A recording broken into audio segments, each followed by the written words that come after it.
Hello बच्चों, आज हम ओलंपियाड का 2025-26 का पेपर जो कि कक्षा 2 और 3 के लिए है उसको हल करेंगे। इसके लिए समय है 2 घंटे और कुल प्रश्न है 60। प्रश्न क्रमांक 1, किस चित्र के नाम में अंतिम ध्वनि ब है? तो देखिए यहाँ पे चित्र कौन कौन से दे रखे हैं, बतख, किताब, वक और मछली। तो इसमें ब वाला जो है वो अंतिम ध्वनि किस में आ रही है, किताब में, तो इसलिए ऑप्शन बी सही है। दिया गया चित्र किसका है? तो देखिए ये आम दिख रहा है ना, तो ये आम का चित्र है। दिए गए चित्र के लिए सही शब्द चुनिए। तो ये क्या दिख रहा है, घोंसला, तो इसके लिए ये रहा घोंसला। अचरज शब्दांशों के मेल से बना शब्द कौन सा है? तो इनको मिला के लिख देते हैं, ये रहा अचरज। इनमें से कौन सा शब्द युग्म विपरीत अर्थ का है? तो अच्छा और बुरा ये विपरीत है। काला काला तो समान है, हरी भरी भी हरे को ही बोलते हैं और हिलना डुलना भी हिलने को ही बोलते हैं। तो अच्छा और बुरा जो है वो विपरीत हो गया। शुद्ध वर्तनी कौन सी है? तो गृहिणी को शुद्ध रूप में ऐसे लिखा जाता है, तो सी वाला ऑप्शन सही है। इनमें से घर में क्या मिलता है? तो घर में नहर, नदी या तालाब तो नहीं होते ना, पानी जरूर होता है घरों में, तो उसको जल बोलते हैं। तो घर में क्या मिलता है? जल मिलता है।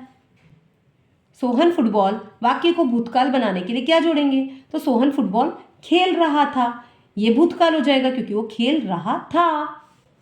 शुद्ध वाक्य संरचना कौन सी है? तो फूल कमल का खिला है तालाब में, ये गलत है। तालाब में फूल का कमल खिला है, ये भी गलत है। खिला है फूल तालाब में कमल, ये भी गलत है।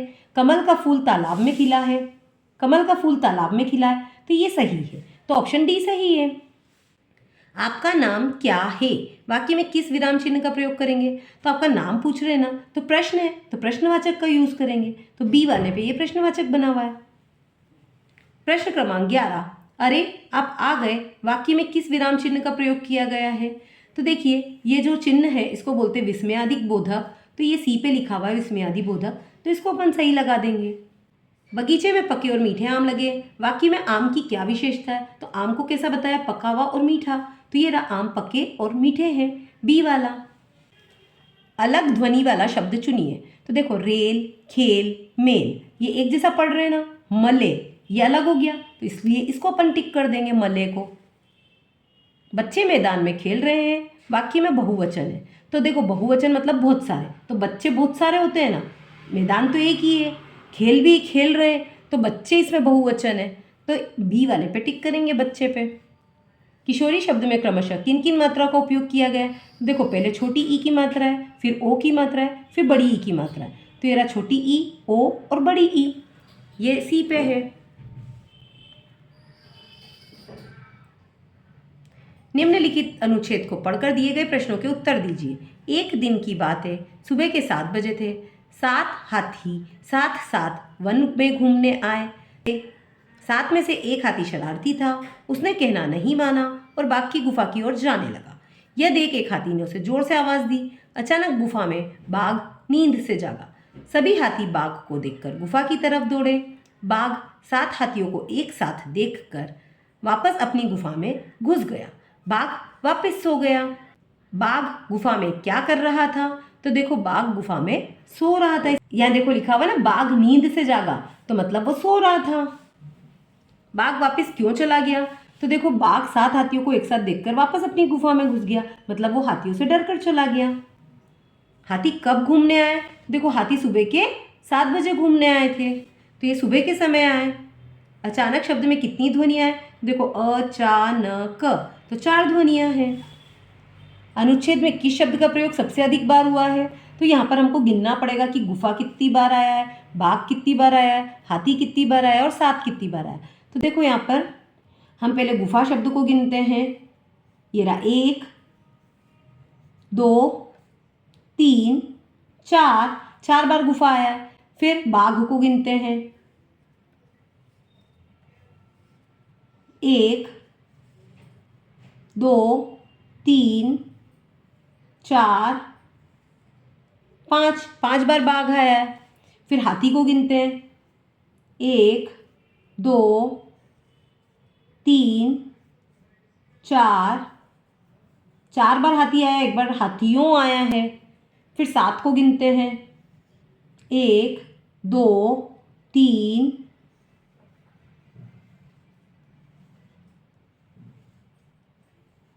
4। तो देखो सबसे ज़्यादा बार तो बाघ आ रहा है, तो देखो सबसे ज़्यादा बार आया है बाघ, इसलिए ऑप्शन सी बाघ वाला सही होगा। Choose the correct pronunciation of the words given below. यहाँ जो शब्द दिए गए हैं उनके हमको सही प्रोनाउंसिएशन चूज करने हैं। तो ये लिखा है कैनल, इसको हम पढ़ेंगे बी वाले जैसा कैनल। ये लिखा है ग्वावा, तो इसको पढ़ेंगे ए वाले जैसा ग्वावा। ये लिखा है प्लेस, तो इसको पढ़ेंगे सी वाले जैसा place. Choose the correct English spelling of the given words. Routine, तो रूटीन की स्पेलिंग ये सी वाली होगी रूटीन।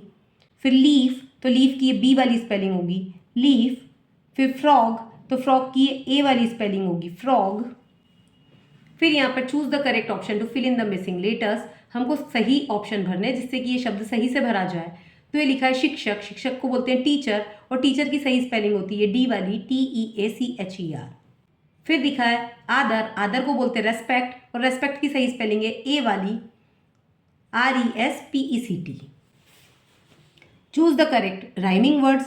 तुकबंदी शब्दों का चयन करना है, जैसे कि राउंड तो उसका होगा साउंड, हाउस तो इसका होगा mouse. Find the odd one out from the given words, तो postman, hockey, watchman, traffic policeman, ये सब तो जो कोई नौकरी करता है उसके पेशे बता रखे, और हॉकी गेम है तो ये अलग हो गया। सर्कल, ट्रायंगल, स्क्वायर, डक, तो ये तो शेप से ज्योमेट्री के, ये तो अपने ज्यामिति के शेप है सर्कल, ट्रायंगल और स्क्वायर, और डक अलग हो गया। Choose the correct plural form of the given words. जैसे दिया है बर्ड, तो बर्ड का प्लूरल होगा बर्ड्स, इसमें सिर्फ एस लग जाएगा। क्लॉथ, तो क्लॉथ का प्लूरल होगा ES लग जाएगा क्लॉथ्स।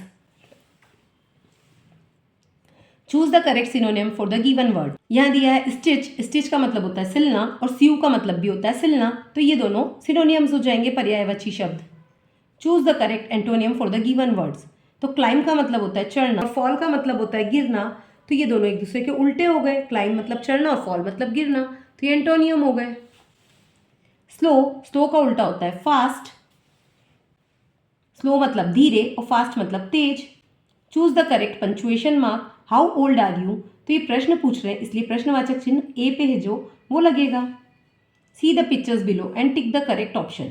ये काय का पिक्चर दिख रहा है दौड़ते हुए बच्चे का, इसको बोलते हैं रनिंग, तो द बॉय इज रनिंग। अब ये पढ़ा रही है एक टीचर ऐसा लग रहा है, तो शी इज टीचिंग। पार्थ की माँ ने पार्थ को 89 रुपये और आदित्य को 49 रुपये दिए। माँ ने दोनों को कुल कितने रुपए दिए, तो इन दोनों को हम जोड़ देंगे। 89 और 49 दोनों को जोड़ देंगे, 9 और 9 18 का 8, हासिल लगा 1, 8 और 4 12 और 1 13, तो ये रहा 138। 553 को ऐसे भी लिख सकते हैं, तो 500 + 50 + 3, तो ये भी 553 बन जाएगा, तो ऑप्शन ए। घड़ी देखकर समय बताएं, तो देखिए 2:35 हो रहे हैं, ये रहा डी पर 2:35। पैटर्न की अगली आकृति कौन सी होगी, तो देखिए पहले त्रिभुज ऊपर है, फिर नीचे की तरफ है, फिर ऊपर की तरफ है, तो अब की बार जो बनेगा वो वापस नीचे की तरफ बनना चाहिए, ऐसे बनना चाहिए, तो वो काय में मिल रहा है, ऑप्शन सी में। संख्या 84 में 8 का स्थानीय मान क्या है, तो 8 किस जगह आ रहा है, 80, क्योंकि इसके आगे 0 लगा देंगे तो 80 बन जाएगा ना। एक कछुआ का बच्चा 30 वर्ष का है और उसकी माँ की उम्र है 70 वर्ष, तो कछुए का बच्चा अपनी माँ से कितना छोटा है, तो इसमें हम घटा देंगे, 70 में से 30 को घटा देंगे तो आ जाएगा 40 वर्ष, तो ये रहा ऑप्शन बी। कृति ने 140 राखियाँ बनाई, वह एक पैकेट में 10 राखियों को पैक करती है, तो उसमें कुल कितने पैकेट की आवश्यकता है, तो एक पैकेट में 10 रखेगी और 140 बनाई है, तो 140 से 10 को भाग दे देंगे, काट देंगे, तो कितना आ जाएगा 14, तो उसको 14 पैकेट की ज़रूरत है। अधूरी आकृति पूरी करने पर कैसी बनेगी, तो देखो ये आकृति कुछ ऐसी दिखाई दे रही है, अगर इसको हम पूरी करेंगे तो वो ऐसे बन जाएगी, मतलब सी जैसी दिखाई देगी। सचेंद्र के पास संख्या 3, 6, 5 के संख्या कार्ड है, इनसे बनने वाली सबसे बड़ी संख्या, तो सबसे बड़ी के लिए सबसे बड़ा नंबर 6 ले लेते हैं पहले, फिर 5, फिर 3, तो ये रहा 6, 5, 3, 653 बनेगा। 3 × 4 का मतलब है 4 को 3 बार जोड़ के रूप में लिखना, मतलब जो पहले लिखा है उतनी बार बाद वाली संख्या को लिखना। 550 रुपये में कितने 50 के नोट है, तो हम 550 को 50 से भाग दे देते हैं, तो 0 से 0 काटा, 5 से इसको काटा तो 1, फिर 1, मतलब 11 नोट है। ध्यान से देखो और क्रम पूर्ण करो। 8, 8 दूनी 16, 8 तिया 24, 8 चौक 32, 8 पंजे 40, 8 छंग 48, मतलब 8 का पहाड़ा बोल रहे तो 48 हो जाएगा। 1 किलोग्राम शक्कर की कीमत 42 रुपये, तो 5 किलो शक्कर की कीमत कितनी होगी? तो देखो 1 किलो 42 की, तो 5 किलो के लिए 5 का गुणा कर देते हैं। तो 5 दूनी 10 का 0, हासिल लगा 1, 5 चौक 20 और 1 21, तो 210 रुपये ये रहा।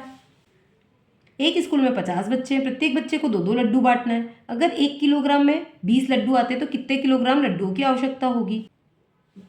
1 किलोग्राम में है 20 लड्डू और एक बच्चे को देने हैं 2 लड्डू, तो हमें कितने लड्डू चाहिए? 50 बच्चे हैं तो 100 लड्डू चाहिए। अब 100 लड्डू के लिए क्या करेंगे हम? 1 किलो में 20 लड्डू है तो मतलब 5 किलो में 100 लड्डू हो जाएंगे। एक क्रिकेट खिलाड़ी 78 रन बनाकर खेल रहा है, उसे शतक बनाने के लिए कितने और रन चाहिए? तो देखो ये 78 रन तो बना चुका है और उसको शतक बनाना है, तो 100 में से 78 को माइनस कर दो। इसके पास 0 है, इसके पास भी 0 है, तो इससे उधार लेंगे, तो यहाँ कितना बन जाएगा? 10। फिर ये इसको उधार देगा तो यहाँ हो जाएगा 9 और यहाँ हो जाएगा 10। 10 में से 8 घटाया 2, 9 में से 7 घटाया 2, तो 22 रन और चाहिए। एक पंक्ति में 12 बच्चे खड़े, 60 बच्चों को कितनी पंक्तियों में खड़ा किया जा सकता है? तो 12 का पहाड़ा 60 तक बोलो, 12 पंजे 60 होता है, मतलब 5 पंक्तियां चाहिए। 7 इकाई और 5 दहाई से मिलकर संख्या, तो दहाई की कितनी दे रखी? 5, मतलब दहाई की जगह 5 और इकाई की जगह 7 ऐसे लिखेंगे, तो ये 57 बन गई। घनाभाकार डिब्बे में कितने किनारे होते हैं? तो देखो ये एक घनाभाकार डिब्बा है, इसमें 1 2 3 4 5 6 7 8 9 10 11 12 किनारे होते हैं, तो ऑप्शन बी सही है। एक बाल्टी 8 जग पानी से भर जाती है, एक जग 2 गिलास पानी से भर जाता है, तो बाल्टी में कितने गिलास पानी आएगा? तो 8 और 2 का गुणा करा दो, 8 दूनी 16।